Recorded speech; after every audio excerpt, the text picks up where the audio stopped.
Maths मधला सगळ्यात अवघड टॉपिक कुठला? इंटिग्रेशन. पण त्यातल्या ऑलमोस्ट सगळ्या प्रॉब्लेमसाठी शॉर्टकट आहेत. होय. तर हेच प्रॉब्लेम बघा. हा मी पुस्तकातला प्रॉब्लेम आहे. ओके. Integration by substitution. तुम्हाला सांगतो असाच प्रॉब्लेम 2025 ला आलाय फक्त मायनसच्या ऐवजी प्लस आहे. तसाच प्रॉब्लेम दुसऱ्या शिफ्ट मध्ये पण आलाय. फक्त व्हॅल्यू चेंज आहे. शॉर्टकट सांगू याचा?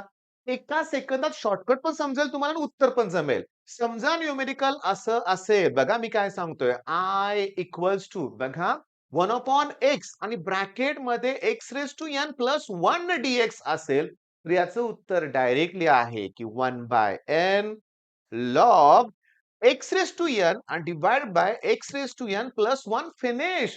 किती लवकर उत्तर येईल मग मला सांगा बघू याचं उत्तर काय? एन ची व्हॅल्यू 3 आहे ना, मग याचा आन्सर काय येणार? 1 बाय 3.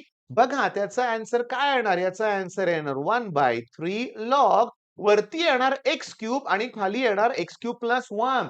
याच्यासाठी शॉर्टकट ऍप्लिकेबल आहे. याच्यासाठी ऍप्लिकेबल आहे. पण इथं मायनस साइन आहे. थांबा, मग घाई नाही. जर मायनस साइन असेल तर शॉर्टकट येईल 1 बाय एन लॉग येणारच फक्त इथं येणार x raise to n minus 1 upon x raise to n finish. पण हा शॉर्टकट वापरताना काय काळजी घेतली पाहिजे. YouTubeवर मी व्हिडिओ अपलोड केलाय, की शॉर्टकटचे फायद्याच्या ऐवजी तोटे पण होतात. मग तो व्हिडिओ बघायला विसरू नका. All the best.